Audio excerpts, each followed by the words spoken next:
Hello and welcome to Subject to Change with me, Russell Hogg. My guest today is Katja Heuer. Katja is a German historian and is the author of the book Beyond the Wall. And that tells the story of East Germany right from its start at the end of the war, all the way up to its demise in 1990. Beyond the Wall is on all the Book of the Year lists in the newspapers, and it was a finalist for the Baillie Gifford Prize. It is absolutely brilliant in telling compelling and sometimes quite heartbreaking stories about real people and mixing this with an analysis of the larger geopolitical story. My own ideas of East Germany have always been sort of embarrassingly simple-minded and to some extent based on, what I saw in spy movies, always dominated by the Berlin Wall and stories of people trying to escape. And reading Katja's book, I was just reminded that, of course, most people in any country, they don't live dramatic lives. They're just getting on with it. And the book completely changed my understanding of what East Germany was like for the people who actually lived there. So anyway, Katja, welcome to the podcast. Thank you. I'm pleased to be here. I don't think you're alone with that assessment of East Germany, by the way. That was one of the reasons why I wanted to write the book is precisely because that image is still out there of the country as a very kind of, dreary open-air prison that people wanted to escape from. And that's most people's, I think, idea of what East Germany was like. So shall we start right at the beginning? So just go back to when the war had ended and can you tell us a bit about what's actually happening, about the chaos of the time, the Soviets moving in and the refugees? Yeah, so East Germany, like West Germany, was founded in 1949, half a year later, actually, after West Germany had already been founded. The idea originally wasn't actually to split Germany as a country. I mean, several people had proposed that, but it was in the end decided by the four victorious allies. It wasn't really supposed to be split East Germany and West Germany into kind of two parts of the country, but the idea was that it would be kind of governed together. But the fact that the Soviet Union had kind of one part of the country and the Western Allies had the other, three parts, meant that they were all governed in different ways already, whilst they were just supposed to be administered kind of in conjunction with one another. And that meant that they were drifting apart very quickly after the end of the Second World War. And in the end, you basically had a situation where different currencies were introduced, different kind of ways of running the economy. So in the Eastern zone, you had, for instance, nationalization, and the Western zones, capitalist economies being set up and all the rest of it. And in the end, basically, the split became a permanent one, and West Germany was founded as a country in May 1949, and then the East kind of had to do its own thing as well and became the German Democratic Republic, the GDR, as it was called in the East.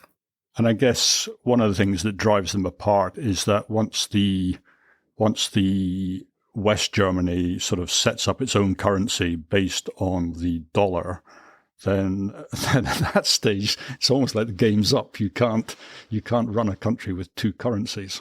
Yeah, it's difficult, especially as the Americans were trying to build up Western Europe with the so-called Marshall Plan, which poured lots and lots of American dollars into Europe to try and stabilize it. And Stalin had forbidden the Eastern countries that were under his control from taking that offer. And this included his part of Germany. So the moment you introduce a Western currency that's tied to the dollar, you're going to basically allow that US money into your country as well. So the idea was to kind of block that out, if you will, which caused the Berlin blockade in 1948. And you ended up with a hard line really between East and West as a result of that. It's not the only thing that drove the two zones apart, but it was certainly one of the later kind of triggering moments that made it quite clear that there was no way back.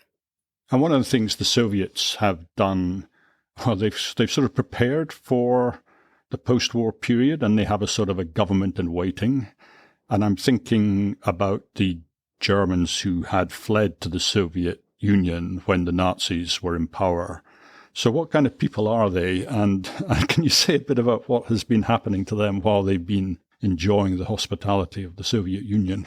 Yeah, so there were German communists before the Nazis came into power. Of course, I mean Marx was a German kind of. The idea was basically invented in Germany. But those, Fancy. yeah, people forget that sometimes that they didn't come out of nowhere in 1949, but actually there's a long track history of kind of socialist and communist thinking in Germany. And these people had founded a communist party in the 1920s in the interwar period, and then found, of course, that once the Nazis came into power in 1933, that it was incredibly dangerous for them to stay in Germany. So some of them fled to the Soviet Union, thinking not only would it make them safe from Hitler, but also it would allow them to build up the first and only at that time, kind of realization of their ideas on the planet, the only communist state that existed. And they found pretty quickly that this wasn't the kind of workers' paradise that they'd all been imagining, but actually, a very paranoid dictatorship under Stalin. And when Hitler ramps up his rhetoric in the 1930s against the Soviet Union, Stalin begins to panic and thinks, there's going to be an attack. And by the way, why have I got so many Germans in my country now? Because thousands of these communists had basically fled to the Soviet Union. And Stalin begins to suspect that they're all kind of fifth columnists for Hitler and they're all spies. There's particular suspicion towards those who'd sat in concentration camps before. The idea is basically that, they made some sort of deal with the Nazis to be released, when actually that was exactly the plan. They were supposed to be kept in there and then released in the hope that they'd, be cured of their political ideas. And so they begin to crack down in the Soviet Union very hard on anybody who's got any German connection. That can either be those German communists, but quite often it's also just Germans who happen to live there, to start with. And only a very small number survive. So 3/4 of the German communists who'd gone to the Soviet Union aren't alive anymore. They, by the end of the Second World War, either outright shot as kind of traitors and as enemies, or, they just trickled into the Gulag system of camps in the Soviet Union and ended up disappearing. Of the Politburo of the Communist Party in Germany, 9 members went to the Soviet Union, and only 2 of them are still alive at the end of the war. And that's Walter Ulbricht and Wilhelm Pieck, the 2 people who end up setting up East Germany. And it's that hardcore kind of group that is left at the end. In the book, I describe it as sort of the sediment, if you will, of the Communist Party in Germany that's still left. It's really those who once and for all have proved to Stalin that they're absolutely loyal, to the point where they've betrayed friends and colleagues, and delivered them to the Soviets. They are the ones that are left at the end, and those are the people that get sent back by Stalin to Germany when it's defeated, to set up kind of political and social and economic structures in Germany. And maybe you've just answered my question here, because one thing I found difficult to understand, Ulbricht, he's comes across clearly as a true believer in socialism and building the state and building a workers' state. And I just can't understand how the idealism sort of survives, the slaughter of all his comrades. Well, he is a hardliner in the sense that, he believes in the kind of baseline idea of communism, but at the same time, like Stalin, actually, he's more interested in preserving his own power and in kind of preserving, his influence and organizing other things around that, than the kind of being an ideological purist. And this is why both Stalin and Ulbricht managed to get through all of this upheaval, is because they keep their eyes on the horizon. This is not about the kind of ideological purity at any point in time. I mean, the sharpest example I can think of is when the Hitler-Stalin pact comes in. They've been ranting against Hitler all this time, and then suddenly Stalin makes a deal with Hitler over Poland, and they just go with it. They just immediately come up with a rhetoric that says, well, maybe it's this imperialist war that, the Western wicked capitalists like England and the US have started, and really this is a German-Soviet pact for peace, and then the moment that breaks, when Hitler invades the Soviet Union in 1941, they revert back to say, actually, this is about fighting fascism, and if you're able to do that mentally, it just shows how flexible they are in the pursuit of their own agenda, really.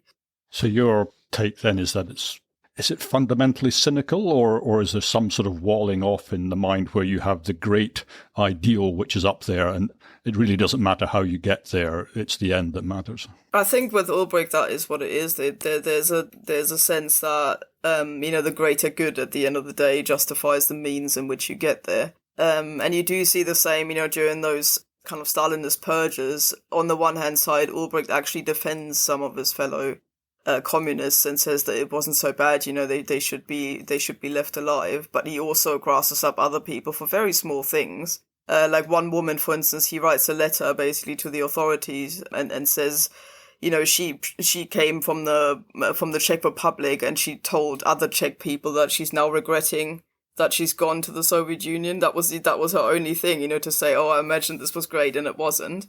And he grassed her up for that and said, it's defeatist and it's kind of cynical and, knowing full well what would happen to her.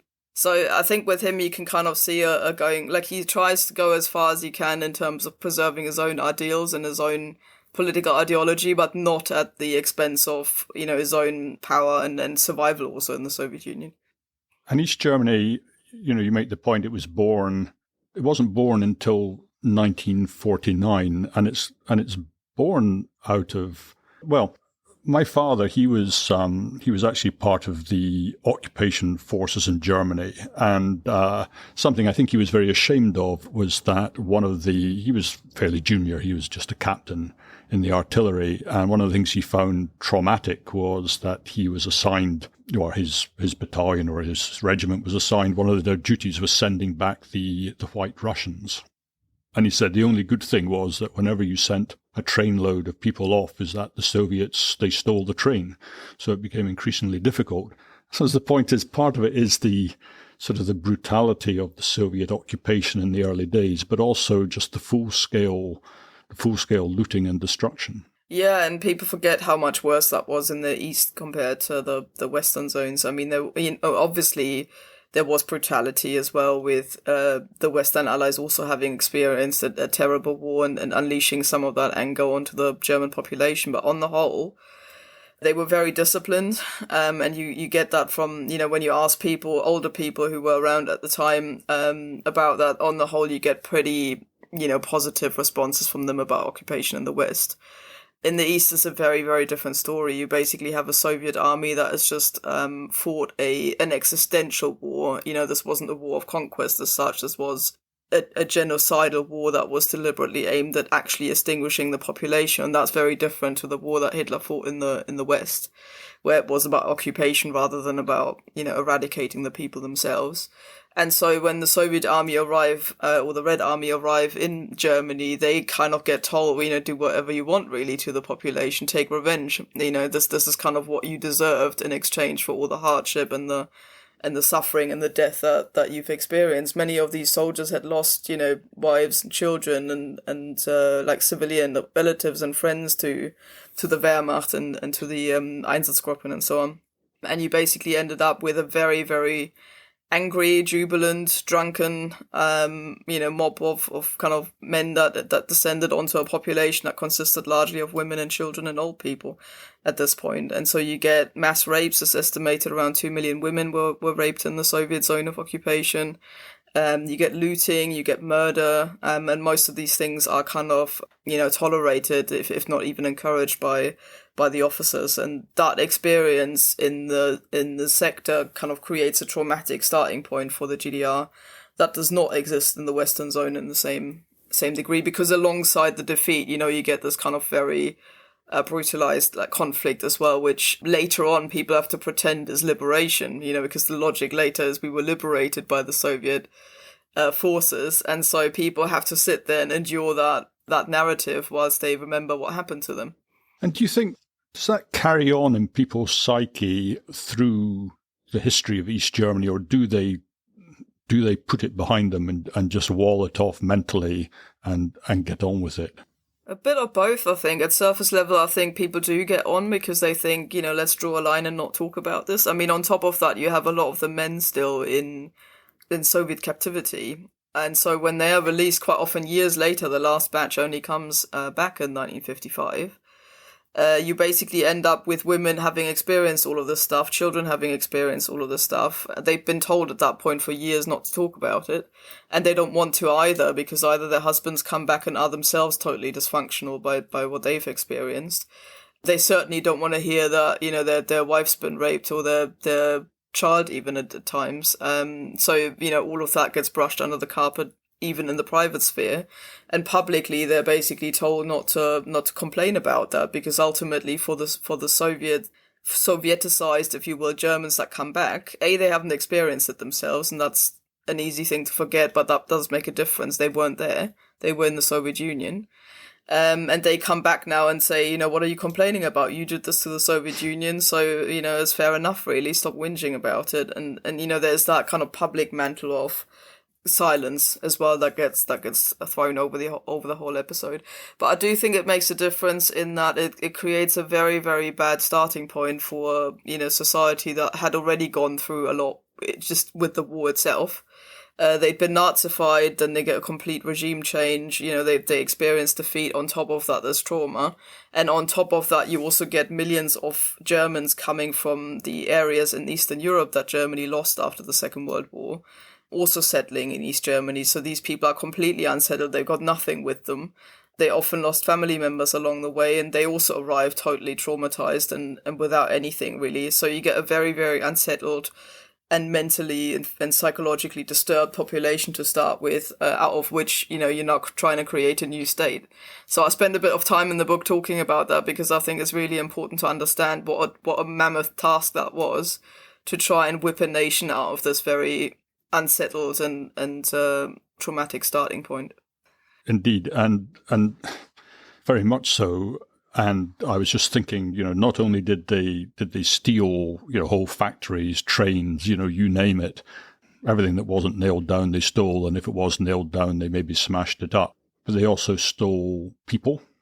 And then there's the denazification program, which takes place in the West too, but nothing like to the same extent. And so you either lose your best people because they've been shipped off to the Soviet Union, or you lose your best people because to get on in Nazi Germany, you would have to join the party. So presumably a lot of the brightest, just middle-ranking people were in the Nazi party, I guess, and now they're out of work. Yeah, not just out of work, quite often actually locked up or even murdered as well. So initially the Soviet occupation forces repurpose the concentration camps that the Nazis had, so places like Sachsenhausen just outside of Berlin, or Buchenwald, the biggest concentration camp on German soil, are reused as so-called special camps in the immediate years after the war, and many of these people just get locked up there. And even if they're not outright murdered, I mean, it's not like the Soviets start using, gas chambers or mass shootings or anything like that.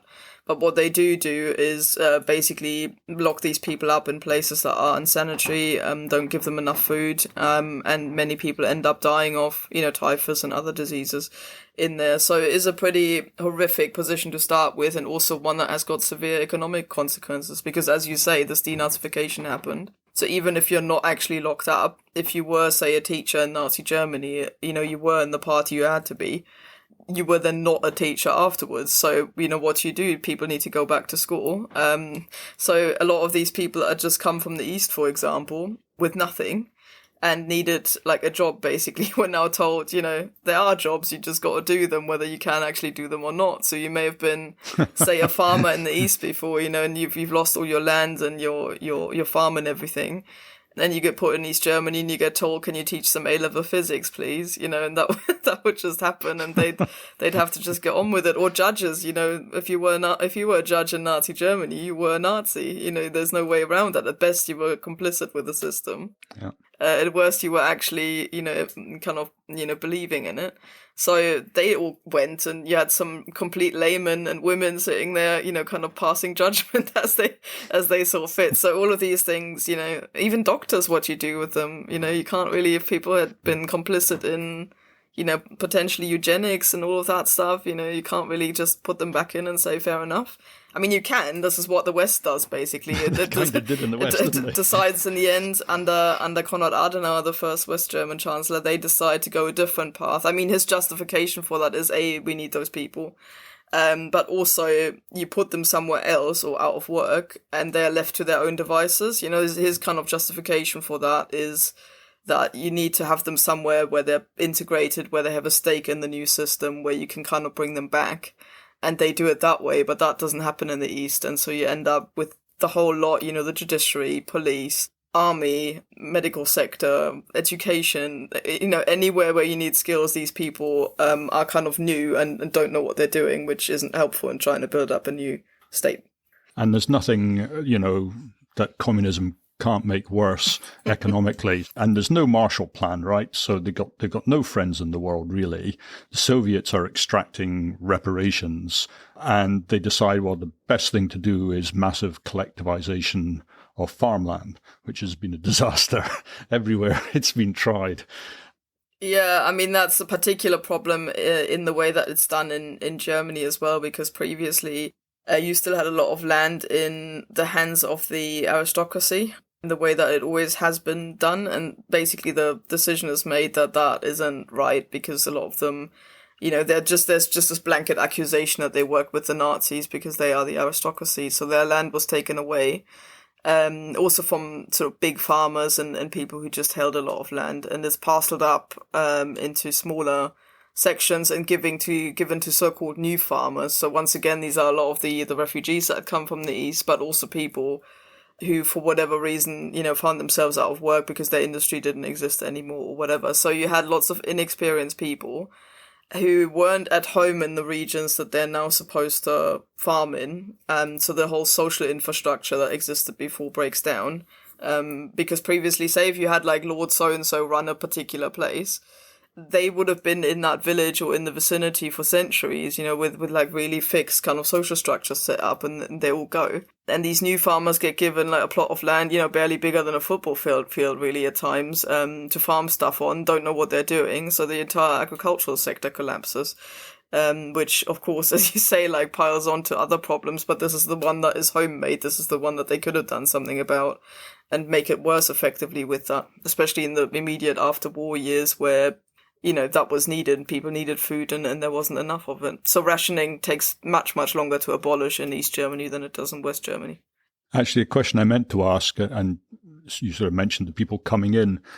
Why were so many people coming in from the East? Was this from completely German-occupied lands and they were just redrawing the borders and cleansing the land? Or was this from areas where it was a mixed population and they were expelling the Germans from the mixed population? I never really understand how the borders moved around in the East. Yeah, so for centuries you had German settlements kind of in what is now Poland and the Baltic states, that sort of region, so all along the Baltic coast, but also in kind of going into central Poland as well, and into what is now the Czech Republic. And they were German settled, a lot of these areas. Some of them were mixed, some of them were almost entirely German. So for example, what is now Kaliningrad and was at the time Königsberg was kind of the outermost or the easternmost outpost of what was then East Prussia. And the decision was made Stalin kind of, said that he wanted something in return for his huge sacrifice that his nation had made or his people had made. And so land was given to him. Then the Poles said rightly, they now want their own state because they've been partitioned for centuries and have also hugely suffered under this war. So the Poles needed their own state. But because the Soviet Union took so much of their land, they shifted Poland sort of westwards into what was then Germany and drew the line at the two rivers, the Oder and the Neisse.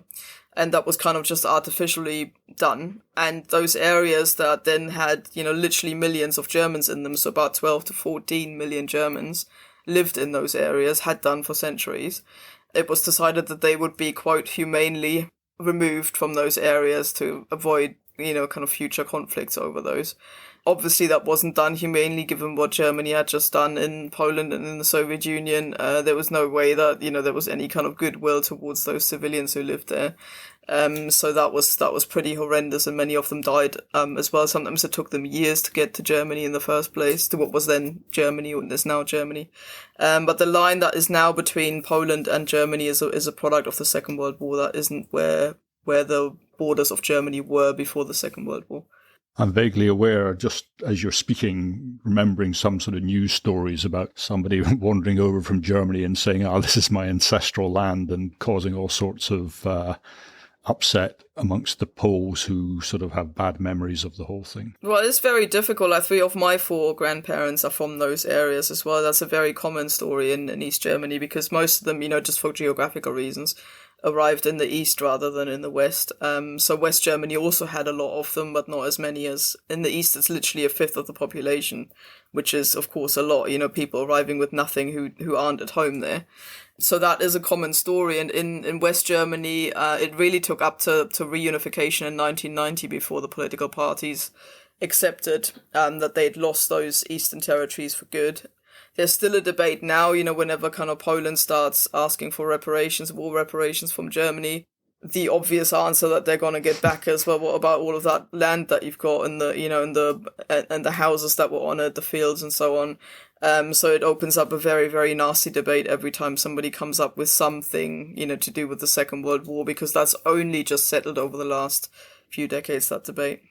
Gosh, we haven't really got very far because the state is founded in 49 and, well, is there a proper revolt in 53? What happens in 53? I couldn't quite work out whether this is a serious revolt or whether it's a strike, or what's the nature of the trouble that Ulbricht is facing in 53. Yeah, so this is 4 years into the setup of the state, because initially people were genuinely trying to make this work. People thought this is going to be the better Germany. A lot of people bought into that idea that the GDR was genuinely trying to make a break between Nazi Germany and the GDR, whilst in the West, the Federal Republic as it is today is the successor state of Nazism and the Weimar Republic and all the rest of it. It's legally the successor of that and saw itself as that. So the fact that the GDR said, no, we're a completely new thing, was attractive to quite a lot of people to say, well, look, we've just had the First and the Second World War and all of the catastrophes in between. Let's do something new. But when that doesn't actually lead to any success, really, for all the reasons we just mentioned, people are working incredibly hard and aren't getting anywhere. And the government doesn't listen to them. The regime is kind of completely tone deaf to the complaints of the workers saying, well, it can't be that we work sort of 16 hours a day and there isn't anything on the shelves. Our cities are still bombed. What's happening here 4 years in? When the regime again responds with higher work ratios, so people having to work more and getting less out of it, people have had enough and basically call for a mass strike. And you end up with the workers in Berlin, kind of where it starts, on the Stalinallee of all places, a street named after Stalin, where the workers put their tools down, and you have this bizarre spectacle of builders and plumbers and people like that, in their work clothes, walking up to the government building where the government is sitting, claiming that they've set up a workers and peasant state and telling them that this wonderful paradise isn't working. And then the radio in the American sector, which is a Western run, we can call it a propaganda channel really, in West Berlin, kind of spreads the news of that into the rest of East Germany because they know, people will receive that signal and hear it.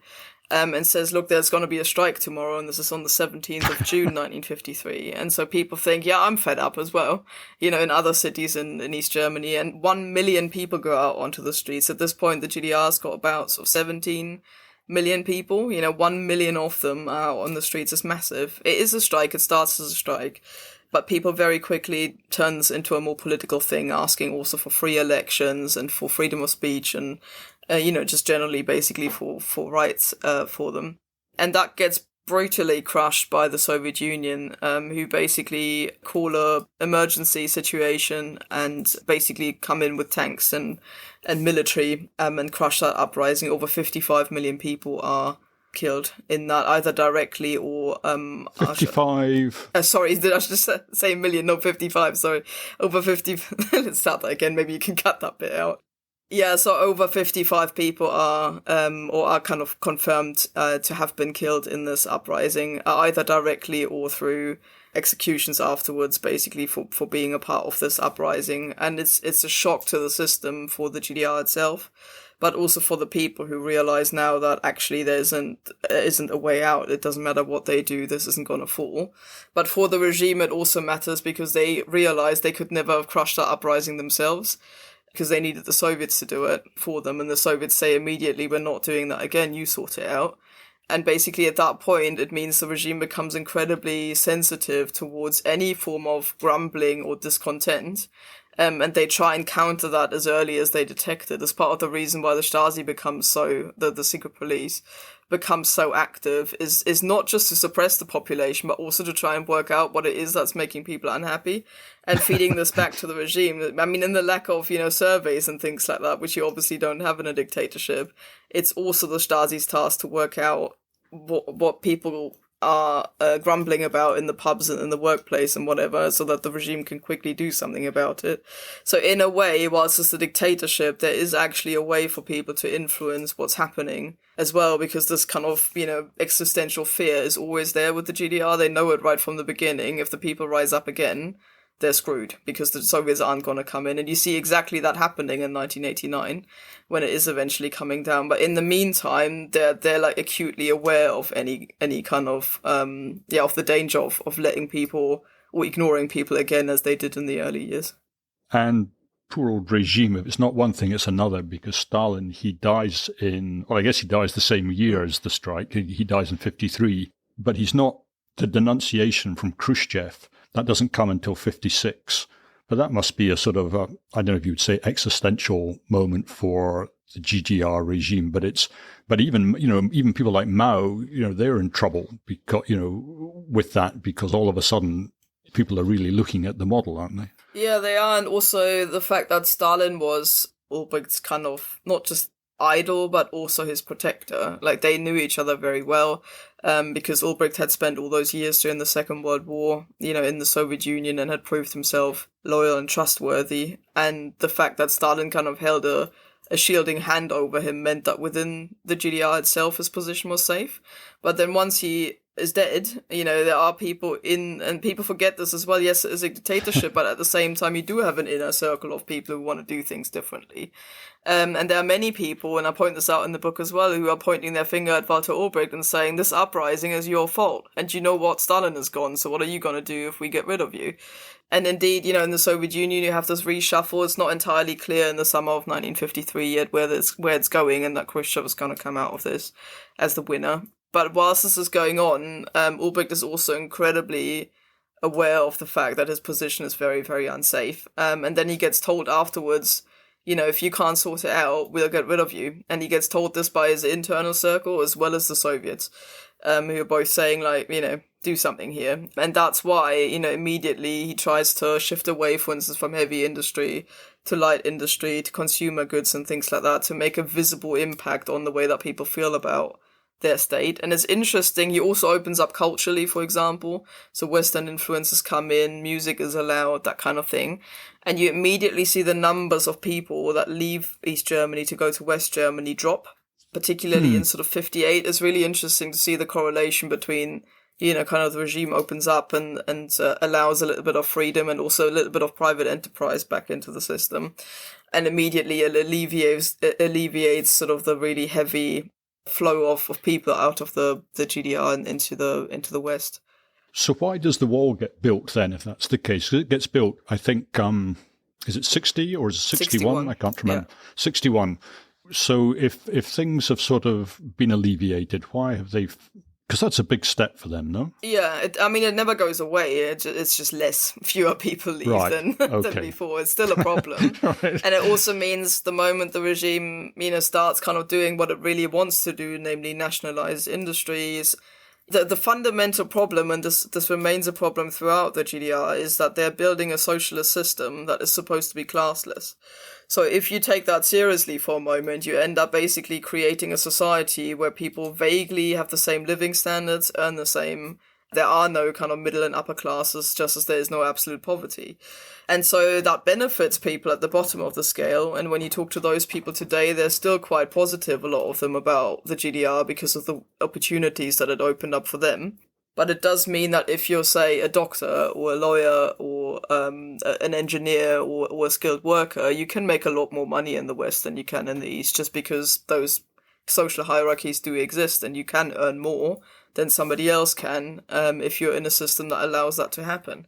And these people would never, whatever you do, they will never sit there and think, for the greater good, I'm going to be the headmaster in the school and earn the same as the cleaner that comes in to clean the school. Whilst that is, of course, the baseline idea of socialism, is that both of these people are necessary to run the school. They both work 8 hours a day, and so therefore they ought to be paid the same money. It doesn't matter if you clean the school or if you run it. Whilst, of course, if you're the headmaster and you can go into the West and earn a lot more, the temptation will always be there. And people also forget that there is another Germany on the other side. It's very different if you're Polish or if you're Czech, or if you're Hungarian. If you're unhappy with the system, you have to be pretty unhappy to actually want to move to a foreign country that speaks a different language, where you don't know anybody and where the country might not want you there. And, you have to get a work visa and all that. Whilst if you're East German, you might have relatives in the West. West Germany will immediately make you a citizen. You'll get work. Your qualifications will not always kind of be immediately acknowledged, but they'll count for something. You speak the same language. It's the same culture. And it's the kind of step to move to a different part of Germany is much smaller compared to, say, if you lived in Poland and you were to move to France or to the UK. I was struck in the book, you were saying that there was less outrage at the wall being built than people might have expected. But you talk about all the attempts to cross, and early on it's relatively easy, but actually, in a way, it's when it gets harder to cross that you get less sort of tragic stories. It's when people were still able to make the attempt that you get people like Peter Fechter, who you talk about.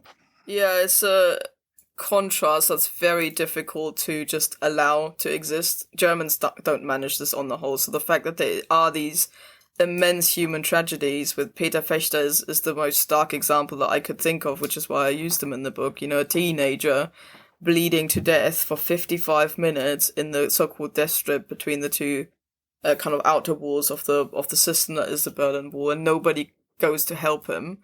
There is that, and he just wanted to live in West Berlin because his sister had gone over and he wasn't allowed to go anymore. He was perfectly happy previously, when the wall wasn't built, to live in East Berlin and just cross over to see his sister and kind of be able to move back and forth.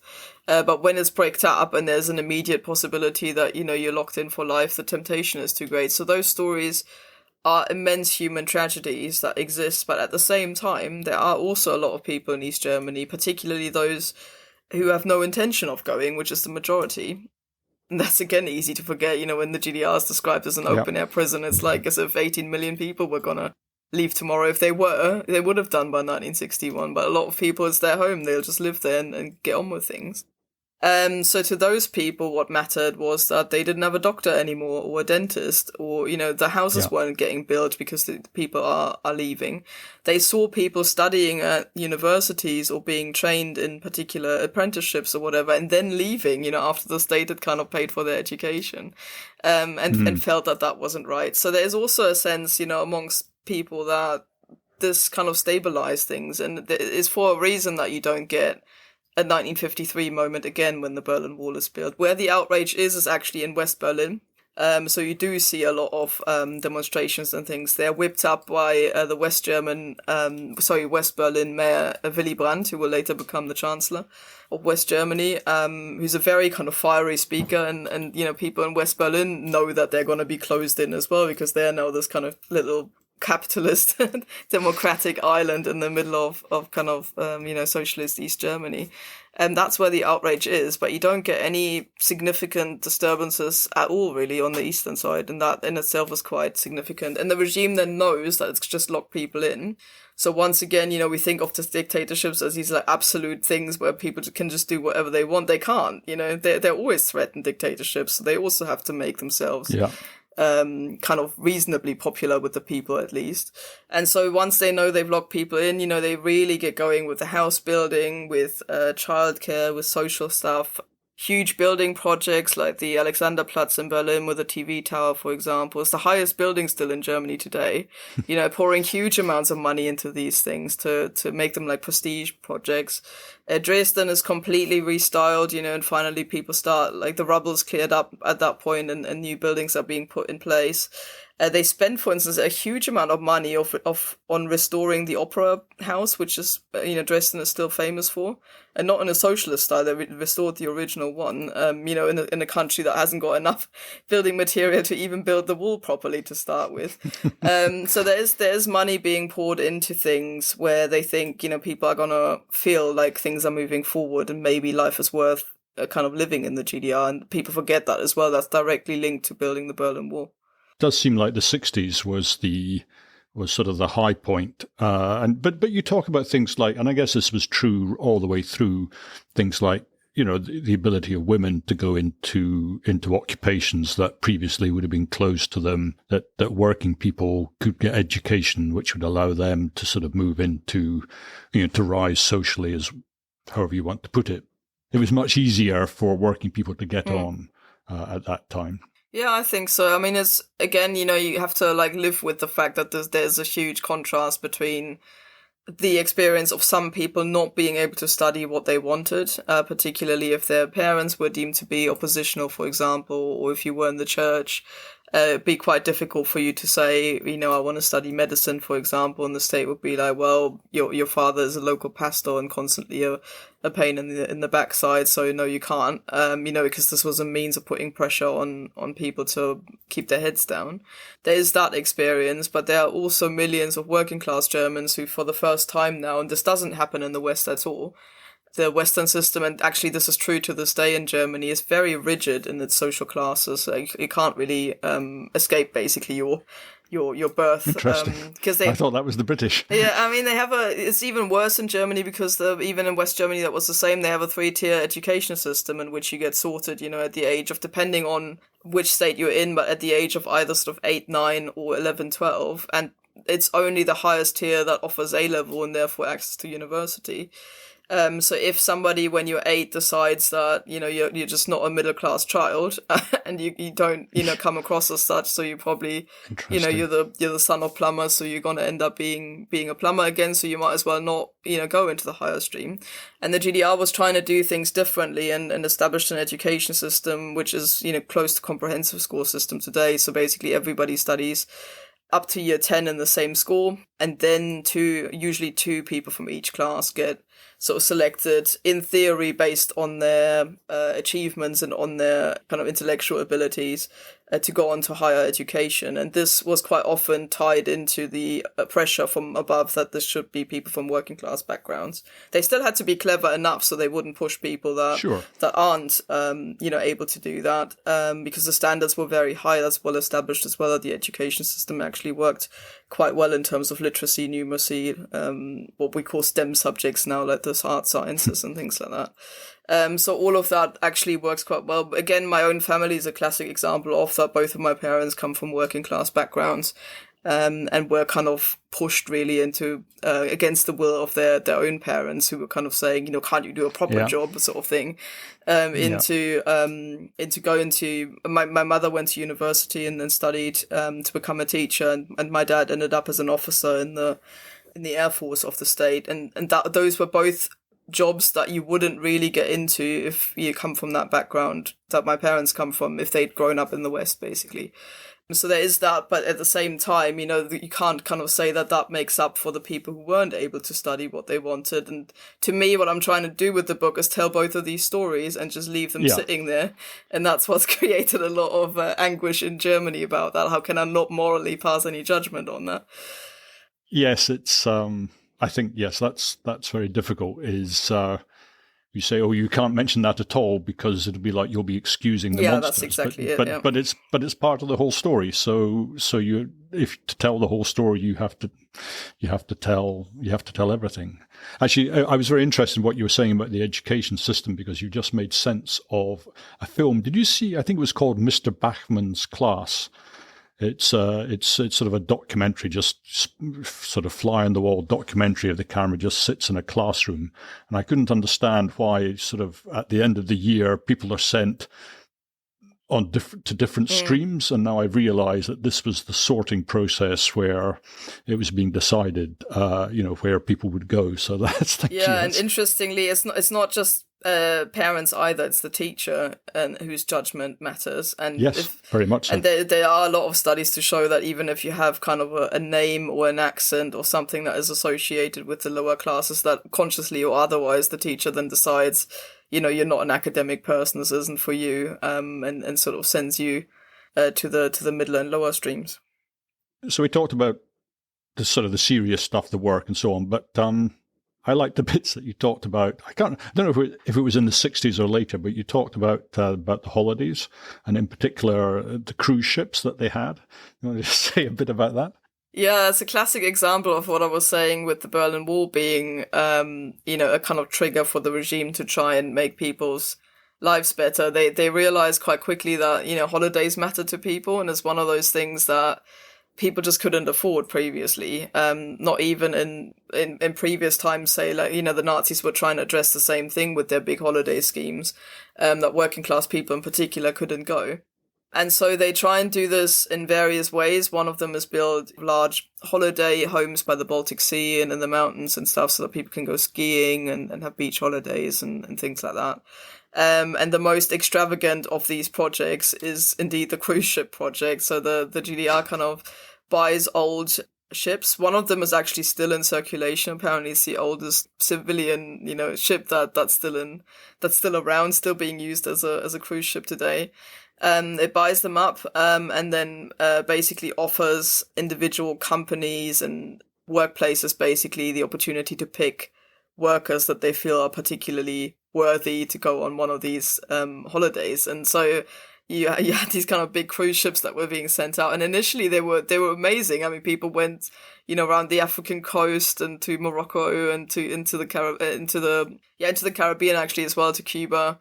Actually, during the Cuban Missile Crisis, one of these cruise ships just went through the American naval blockade and then was escorted by an American Navy ship. This could have gone very wrong, basically, until it arrived in the harbour.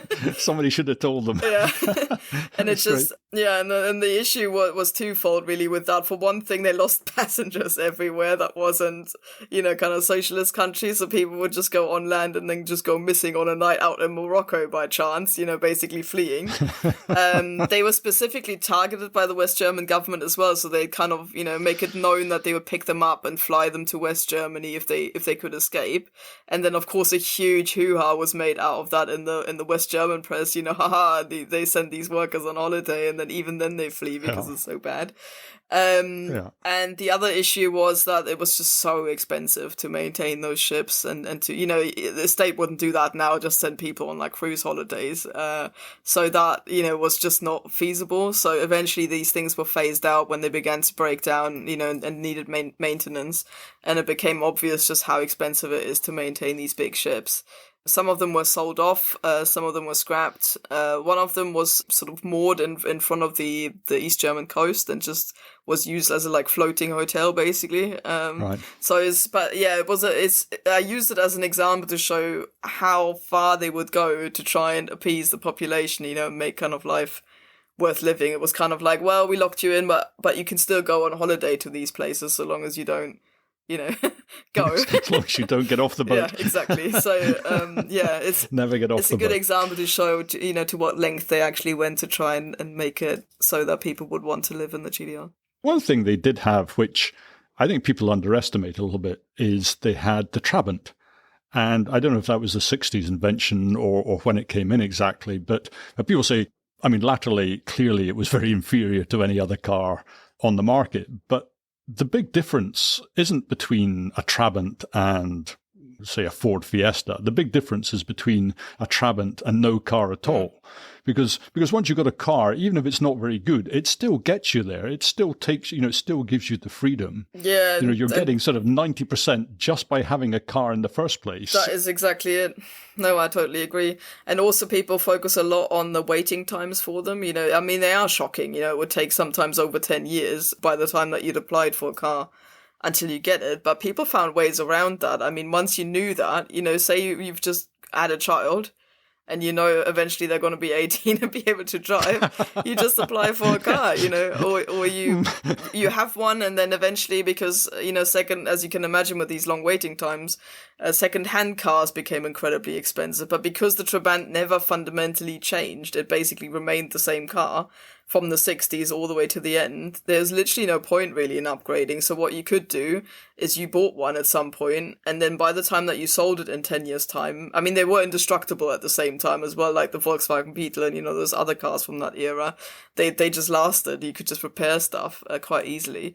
So basically, you had your own car for 10 years, you sold it off almost for exactly the same money that a new one would cost, sometimes even more, because people wanted to evade the waiting times and said, I'd rather pay for a used one and have it now. Oh, okay. And then you can buy the new one that you applied for 10 years ago. So there are ways around that as well. And car ownership itself was almost at the same rate as Britain was in the 1980s. And as you say, having a car in its own right, especially if you can't, kind of leave the country, and the country is actually comparatively small as well.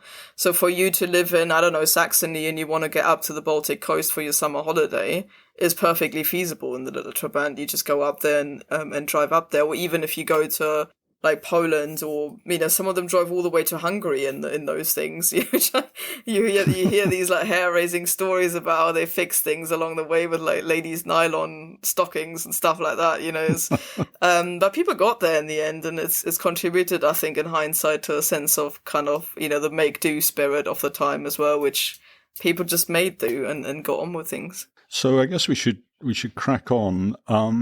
So Ulbricht, he gets replaced by Honecker in 71, I think.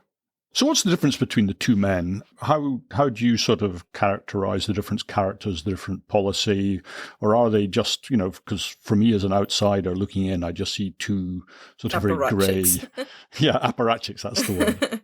Yeah, I mean, they were that. There's no way around that. But what they have in common is that they're both quite dull people who haven't got the charisma of, say, for better or worse, the charisma of, say, a Stalin or a Hitler or Mussolini. They don't have that bombastic, take the people with them type charisma. They don't. They're both kind of very focused on organization, on playing people out against each other. That's how they hold on to power. It isn't their charisma. It's the way that they're able to organize, to quietly wait in the wings when necessary, to plan ahead, that kind of thing.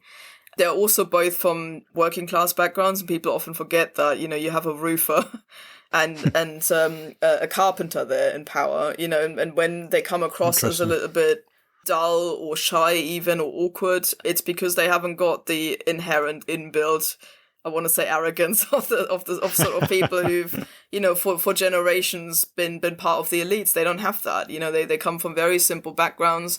They haven't got the vocabulary, the way you kind of stand in a room and just assume that you have every right to be there in the way that people of the upper classes often have.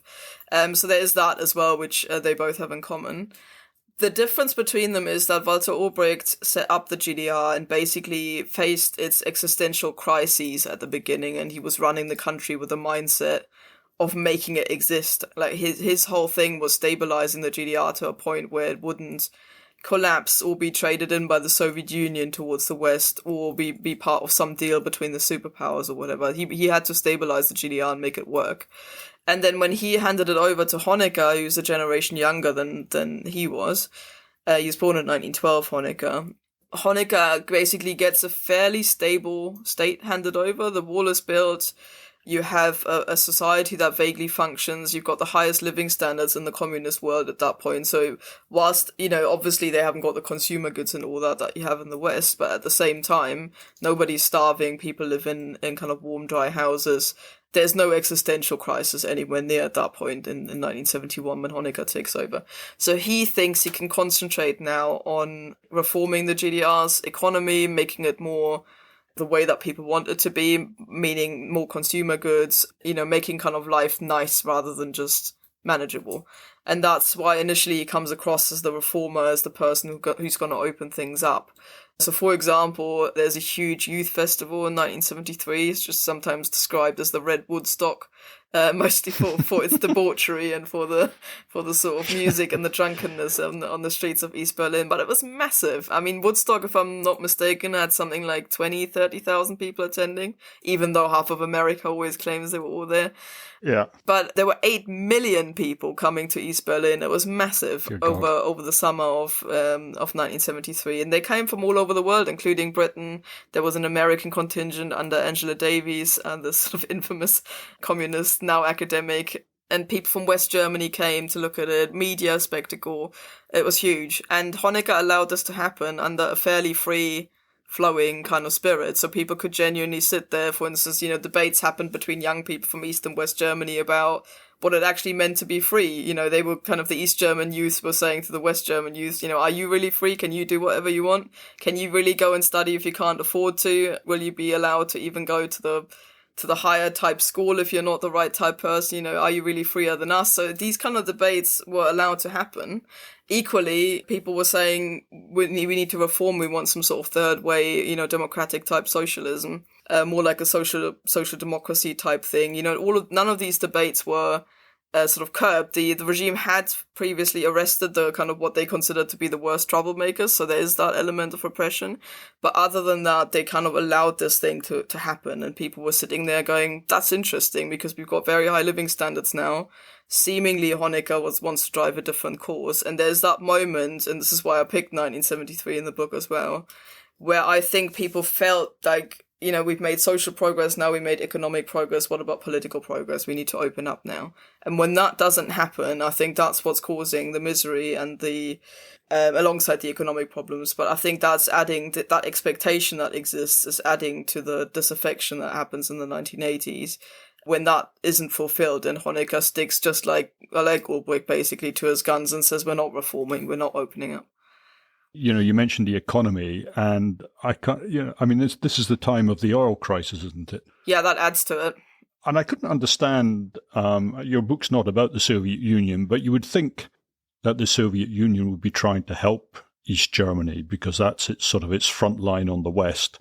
It's its most successful economy, and they seem to just cut it loose, and it seems an extraordinary own goal by them. Yeah, they have their own massive issues with this because, of course, just like now, Russia is still, of course, a huge producer of gas and oil, as we've just recently seen again with the war in Ukraine and the energy crisis that's caused. And so at the time, it had basically made a deal with the Eastern European states, including East Germany, that they would, the Eastern European states and East Germany would help it build pipelines from its own oil and gas reserves to Eastern Europe and into Germany. Those lines still exist. Those were kind of the lines that were now in the press again, and people were discussing that. And in exchange for helping build those, the Soviet Union would send gas and oil into those states, and they could start building their economies based on that. And that had worked reasonably well. So the, East German economy had the problem that, of course, they didn't have any other way of sourcing energy. They only had their domestic brown coal, and that's just not a good idea. It's just dirty. It hasn't got a very high energy efficiency. And so they were beginning to really restructure their whole economy, based on the idea that there would always be affordable gas and oil coming from the Soviet Union. And when the oil crisis hit in the 1970s, the Soviet Union decides, hang on a minute, the oil price in the world has just gone up massively. What are we doing giving all this cheap oil to East Germany, which then refines it in, in typical kind of German fashion, getting cheap resources in and then refining it and then selling it on. So East Germany was making a decent amount of money by selling that refined oil and also oil products such as plastic, for example, plastic products onto other countries and using it for its own purposes. So they were making money with that cheap resource coming from the Soviet Union, and the Soviet Union realized actually if we sell it on the world market, we'll make a lot more money. So they decide to not send the agreed amounts to the GDR, but the GDR had in the meantime really restructured its economy to run on oil and gas. They couldn't just kind of go back to brown coal and restructure their whole thing. So that leads to a lot of political and economic problems. Honecker at some point loses the plot and basically has an outburst and says, is like 2 tons of oil really worth destabilizing the GDR, not sending that? Because he says that's kind of what happens. So the Soviet Union just decided to send less. And in exchange, the entire GDR economy is on the brink of collapse. Same problem in some of the other countries, but East Germany was particularly vulnerable to that because it was trying to build, kind of a German-style economy where you import cheap raw materials and export things that are worth a lot of money, and it couldn't do that without the oil. And that's pushing them, isn't it, into the arms of of, well, into coming to some sort of understanding with West Germany. Is this at the same time, or is this a bit later, where they're starting to get money from West Germany by way of loans, where they're actually, are they selling their own people? I mean, yeah, there are two schemes that are going on. So this is early 80s. That deal where they're getting 1 billion marks from the West to stabilize their economy. Nobody talks about the fact that the GDR actually paid this back as well, which is just, it's one of those things that people forget, is that, we borrow money today. Our states are like highly in debt, massively. And there was no way for the GDR to do that because the Soviet Union had said it can't send any more money. The Western creditors had all said when Poland went bankrupt, and basically it looked like the Soviet bloc was about to collapse economically, this is early 80s. It wouldn't lend any money to the communist states. So what was East Germany supposed to do? Where was it supposed to get the money from when other states, and it doesn't have a private economy, so it can't just turn around to the banks and say, can we borrow some money from the private sector? It didn't exist. So, it starts looking to its fellow Germans over the border, which seemed the most logical kind of conclusion. And under Strauss of all people, Josef Strauss, who is the Cold Warrior really on the other side, they start lending some money to the GDR in exchange for concessions. So this is easier border controls, less money you have to exchange less money when you go and visit. So when you're a Westerner and you visit in East Germany, you had to exchange a certain amount of money to get currency into the country, and they lowered that amount. So those kinds of things are the concessions. Honecker actually also takes the automatic shooting installations at the wall. So basically, they're previously, if you tried to cross, there would be automatic guns basically pointed at you that he had de-installed as well, so that it's humans again making those decisions.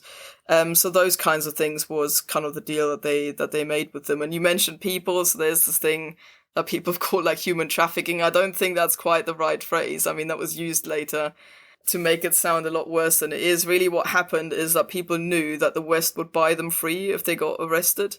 So whole deals were made through the churches, for example, where somebody wanted to leave and they'd go to their local church in East Germany, which had contacts to their equivalent church in the West.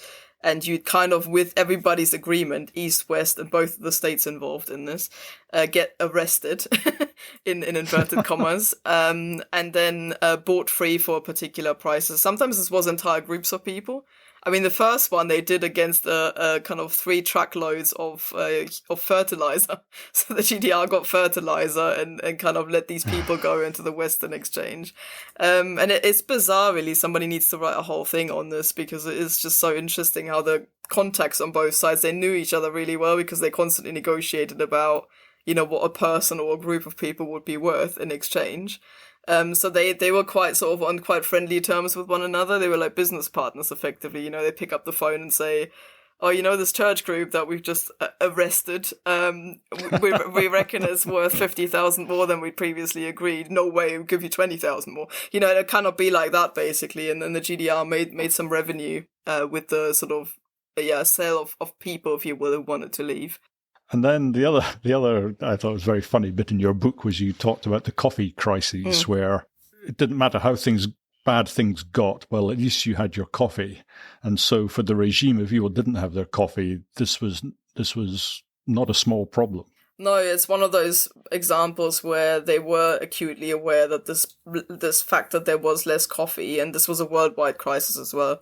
By the way, this is when people start kind of drinking lots of, the kind of malt mix and things like that in the West as well, barley mixed in and stuff like that. I remember some acorn coffee or something called camp coffee we had in England. I don't know if that was part it was just expensive, basically, because there was a worldwide shortage, because some of the countries involved in coffee production had like internal upheaval and things like that. And so the GDR basically realizes that I always compare this to tea in Britain. If suddenly there was no tea, people would freak out as well. And I think to Germans that's That's coffee. It's a comfort thing. And so the government thinks, well, if we can't buy it on the world market because we just haven't got the money to do that, then we need to grow it somewhere in a kind of brother state so that we can trade not against hard currency, but against other things. So it needed to be a fellow socialist country. And so they looked to Vietnam because in 1975, the Vietnam War is over. The country is absolutely ravaged, but it's got good climate for coffee. So there was an opportunity to kind of build up a fellow socialist brother state, but at the same time also make it useful for the GDR. So they take entire irrigation systems over to Vietnam. They transplant entire populations, who'd kind of lived as fishing communities on the coast of Vietnam into the highlands where you can grow the coffee. They build schools and whole, kind of medical centers and education and all sorts, like literally entire communities built up around the coffee plantations that they just set up. And the idea was that the GDR in exchange would get half of the coffee produce, and then basically in Germany, once again, it would get refined in East Germany and then sold on or used for the domestic market. And that would have been incredibly lucrative. That's kind of what Germany still does. Germany is one of the biggest coffee exporters in the world and yet doesn't grow any coffee because it still does that today. GDR.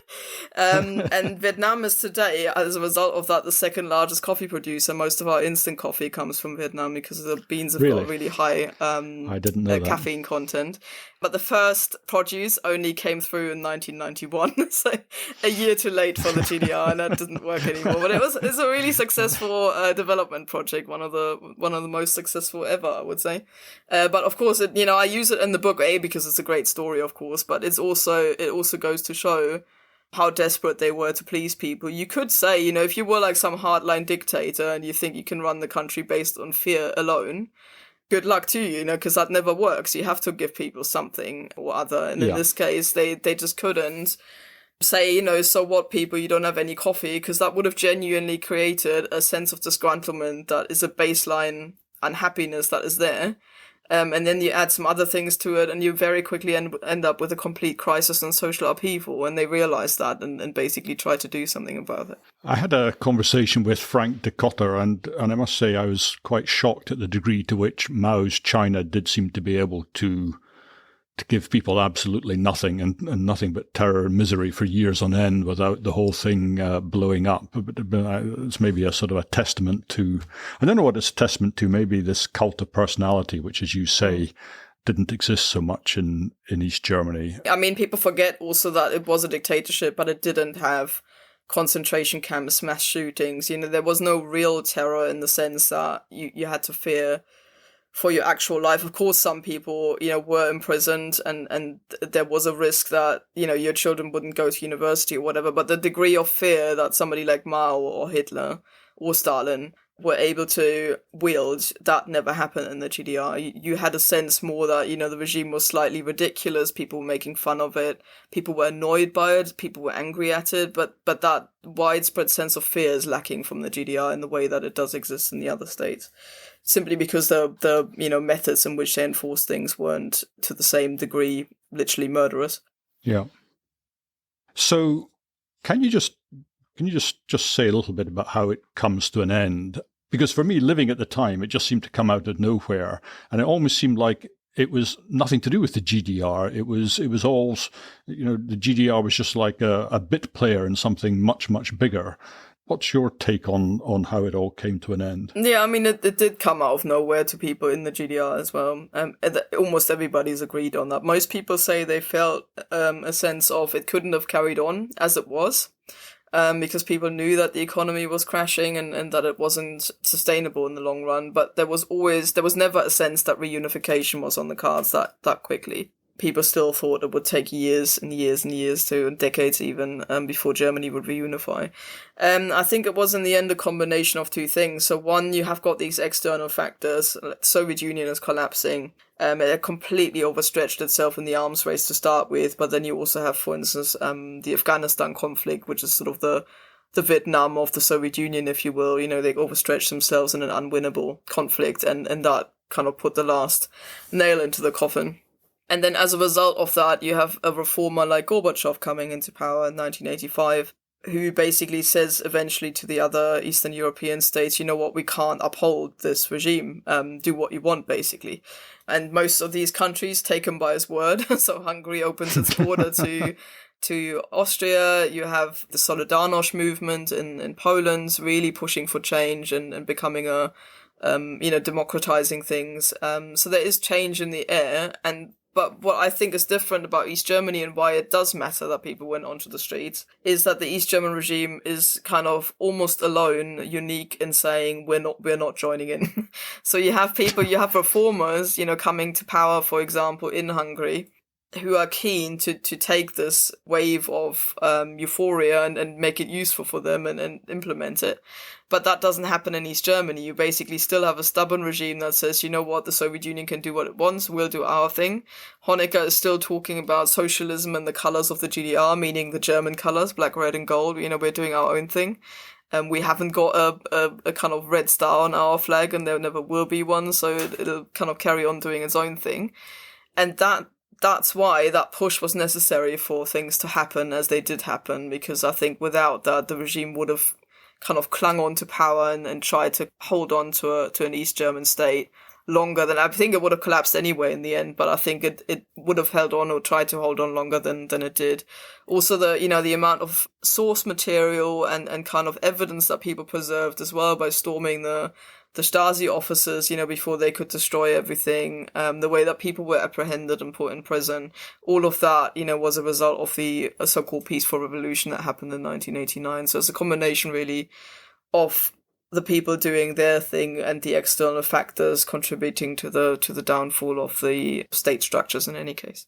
And do you think it was a good thing that the Stasi records were preserved? Because arguably, it might have been better for everybody if the whole lot had gone up in smoke. Well, you're asking a historian, so I definitely want those records preserved. Oh, okay. Okay. No, but it's still causing a lot of personal dilemmas, I would say. The idea that, so everybody in Germany today, and actually abroad as well, anybody who wants to, can ask the Stasi archive for their own Stasi file. So you have a right to see whatever the state collected on you. And this means that for a lot of people, the big question is, do you want to see that? Do you want to know what the state knew about you? And even worse, do you want to find out who spied upon you? Often you don't even find that out, which is even more frustrating. So, they have to, for data protection reasons, they have to black out all the other people in your file. So say, for example, if you did something with your work colleague and it's still in your file, it's not right, of course, that you then find out about their lives as well, which is none of your business. So they cross all of that out. But it means quite often you don't find out who spied on you. But when you do, because it's obvious from the information that was passed on who it was, as it often is, and you find out it was a colleague that you worked with for 10 years, or your friend, or your neighbor, or even your husband or your wife, that happened at times. It's incredibly disturbing, to find out you might still live next to this person, or you might still know them. Yeah. And you suddenly find out, it's like now, say, over 30 years after, and you find out what they did to you at the time. Does that destroy your relationship to them? It's a really difficult thing to cope with. And also, interestingly, a lot of people get offended when they don't have a file as well, which I always find, was I not was I not important enough? Yeah. I spoke to a British historian, I don't want to say his name, but a while ago, and he spent a lot of time doing research in the GDR and then applied for his file in the early 90s, and they told him there isn't one, and he was genuinely offended by this. He sort of said, I spent so much time, I was a Westerner, I was in the archives, I mean, that's not always to say that there wasn't one, because of course many of the files were destroyed. Held very secretly. Yeah, no, many of the files were actually destroyed, so they did try and destroy a lot, and there isn't, not everything is there. A lot of it is still being pieced together as well, so the idea was basically that staff would tear the pieces first and then make them, drench them basically in water and then pulp them up. And quite often they'd only got to the stage where the pieces were torn or shredded, but not actually pulped up yet. So those exist, those pieces, in great big sacks. There's tens of thousands of them still, that need to be pieced together. So in theory, there's also a chance that, your file might be amongst those who do exist still, but aren't pieced together yet. I bet AI will come to the rescue there. Well, funnily enough, they've been working on a machine for years and it just doesn't work. I don't know what they're doing there. They've just changed a contract to a new company, which is supposed to develop a new system. But you can go there and see it. There's people sitting there by hand, piecing these things together like a great big puzzle. And at the moment, at the current rate, it'll take centuries to do it. So they do need to come up with something else because that's not working. But I just wanted to ask one last question, which is a film that I think people in the West like very much is The Lives of Others, which sort of talks, which is this Stasi-based film. But there's a great line at the end where the main character comes across one of his bosses, and he says, to think people like you used to run a country. But when I read your book, I sense that you have some respect for both Ulbricht and Honecker. And do you think they were just fundamentally corrupt, the leadership, or do they at some level deserve some respect? I'm not sure about respect. What I try to do in the book overall, and the same applies to the leaders as to everything else in the GDR, is I try and take it on its own terms and take it seriously and then try and assess it, rather than starting on the assumption that everybody was evil and wanted to run a dictatorship for the sake of it. Because if you do that, you end up with the Cold War caricature that we talked about at the beginning. You end up with the men in grey suits, being in power for the sake of it and just, making people's lives a misery because they want to. I don't think that was the case. I think, it's really important to understand where this idea of socialism, communism comes from. It's effectively a product really of its own time and what they tried to do to implement it, what problems they ran across, and not least because we can learn from these things. I find it really interesting, for example, to look at something like, say, the role of women in society. Whatever you think were the motivations behind it, the fact remains that in the end you've got over 90% of women in full employment, and the population doesn't decline at the same time. People do have on average sort of 2 kids, not, huge amounts, but basically it kind of stabilizes. So it was possible one way or another for women to have children and work at the same time. And that's an interesting thing to look at with all its downsides. I mean, it's well known that women were massively overworked and they got a household day a month where you were allowed to kind of have an extra day off a month, which was literally called a household day, but it was given to women rather than to men and women in a society that's supposedly equal. But it's an interesting thing to look at. And if you take it seriously rather than kind of dismiss it out of hand and say, well, they only did it because they needed workers and they were short for people to rebuild the country after the Second World War. Yeah, of course that's one aspect, but the moment you go down that route, you kind of dismiss the entire thought experiment out of hand.